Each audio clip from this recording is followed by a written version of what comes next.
اعوذ باللہ من الشیطان اللعین الرجیم بسم اللہ الرحمن الرحیم رب اشرح لی صدری ویسر لی امری واحلل عقدۃ من لسانی یفقہوا قولی اللہم صلی علی محمد وعلی محمد۔ سامعین عزیز مومنین مومنات، رسول اللہ صلی اللہ علیہ وآلہ وسلم کی اتوار کی شب کی 4 رکعت نماز کا عمل وظیفہ آپ کی مبارک سماعتوں تک پہنچانے کی سعادت حاصل کرتے ہیں۔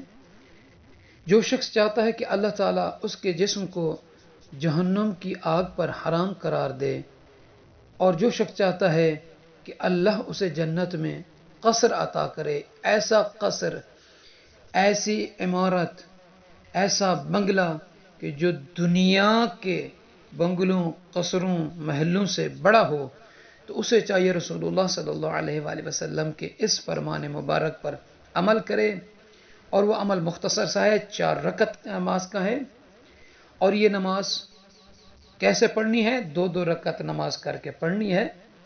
اللہ کے نبی حضرت محمد مصطفیٰ صلی اللہ علیہ وآلہ وسلم فرماتے ہیں، من صلی لیلۃ الاحد 4 رکعات، کہ جو شخص اتوار کی شب، سنڈے کی شب 4 رکعت یعنی 2 کر کے نماز پڑھے، نیت یہ کرے کہ 2 رکعت نماز پڑھتا ہوں شب اتوار کی قربتاً الی اللہ، 2 رکعت نماز پڑھنے کے بعد پھر دوسری رکعت 2 کی نیت کرے۔ آپ صلی اللہ علیہ وآلہ وسلم فرماتے ہیں کہ یقرأ فی کل رکعۃ الحمد مرہ، ہر رکعت میں 4 رکعت ہے نا، ہر رکعت میں سورہ الحمد کو 1 مرتبہ پڑھے، وقل هو اللہ احد 50 مرہ، اور سورہ توحید یعنی قل هو اللہ احد کو 50 مرتبہ پڑھے۔ یا رسول اللہ اس کا فائدہ کیا ہے؟ فرماتے حرم اللہ جسدہ علی النار، کہ اللہ اس کے جسم کو جہنم کی آگ پر حرام قرار دے گا، یعنی وہ جہنم کی آگ سے محفوظ رہے گا، جہنم کی آگ سے اللہ اس کے جسم کو بچائے گا۔